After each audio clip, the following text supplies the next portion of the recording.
Hello and welcome to this Ncdb session. I'm Richard, your Ncdb Technical Manager. Today I'm going to talk about the new Ncdb website and especially the main differences with the previous version, and I'll try to illustrate my demo through concrete examples related with the members management, fees management, payment list, queries and data exporting.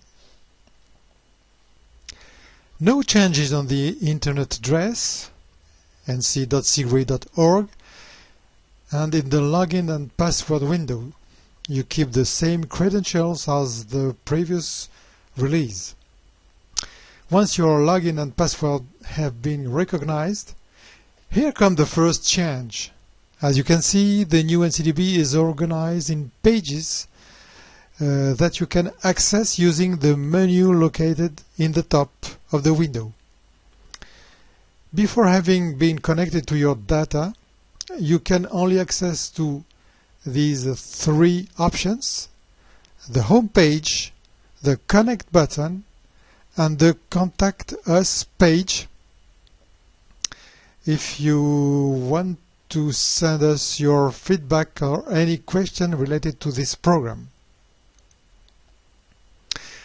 Obviously, the first displayed page is the welcome page, which will be dedicated to the news broadcasted by Central Office and regularly updated. News like the current year membership opening date, or the 15 months opening and closing date, and generally speaking, will contain news concerning any change talking about Cigre membership rules. As in the previous version, you have to click on the Connect button to open your database. At this point, the data page is opened, the menu bar is completely displayed, and you can start managing your members.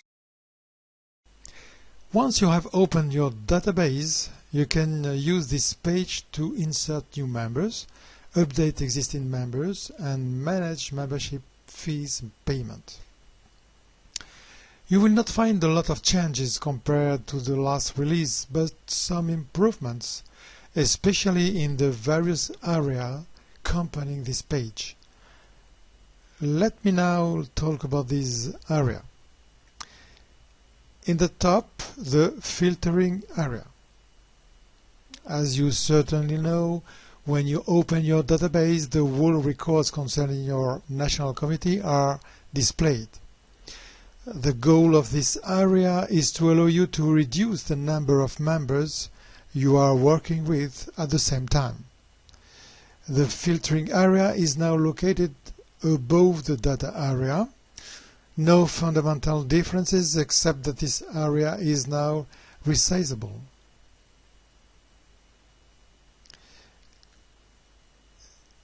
I take this opportunity to recall you some tips concerning this feature.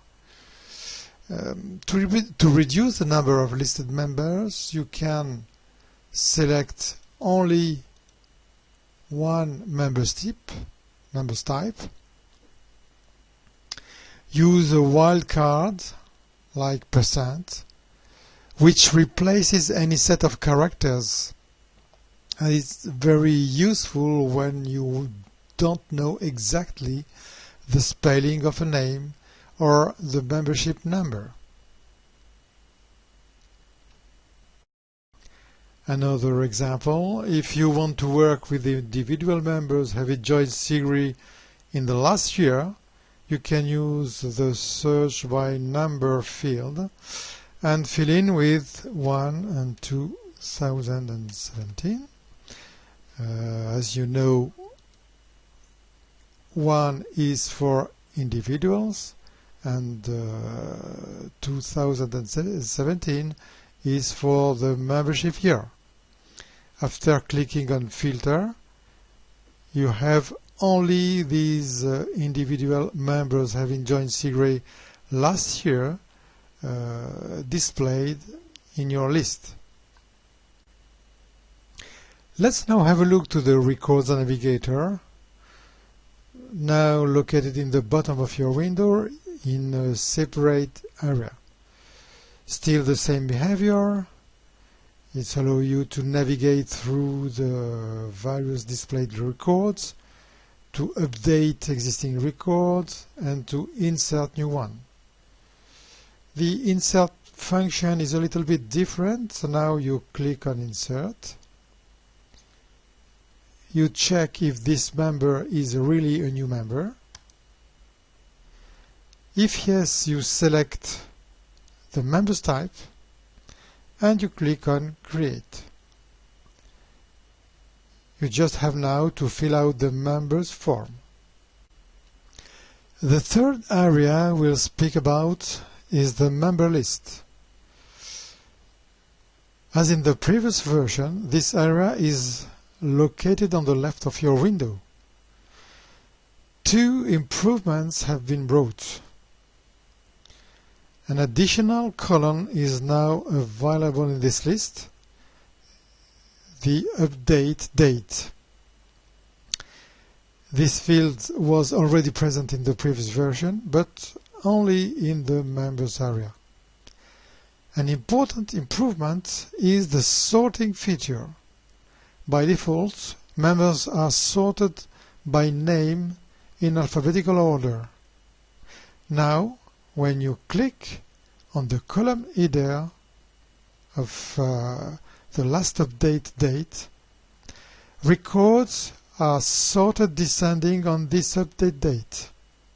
That is, the last records you have updated are displayed in the top of the list. The record list area is now resizable.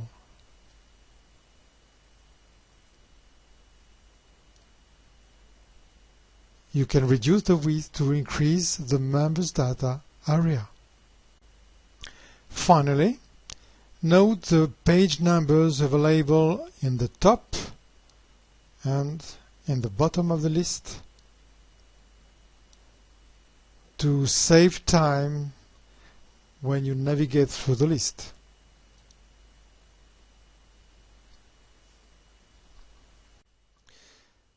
About fees management, there is always the button to insert the fees paid by the member. Let me resize the members list to have more place for the fees area.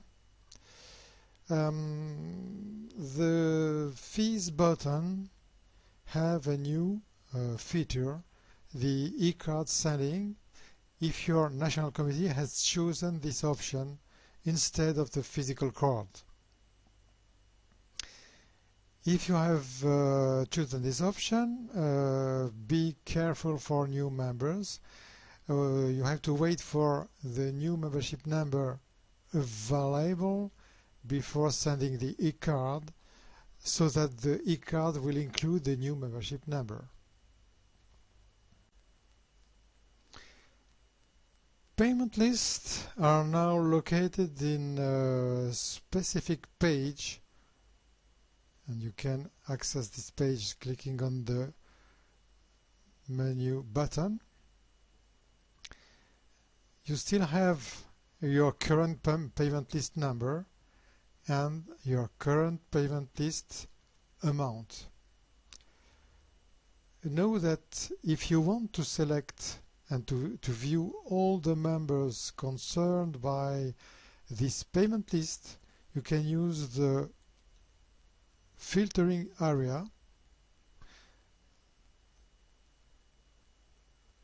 Fill in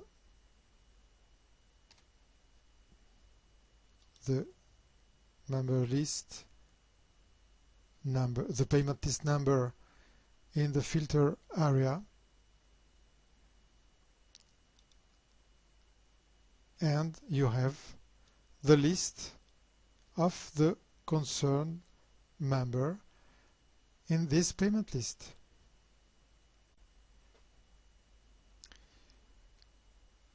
If you have some comments or suggestions, or if you are facing some difficulties using a feature, Don't hesitate to use the Contact Us page, in which you will just have to fill in the first field with your email.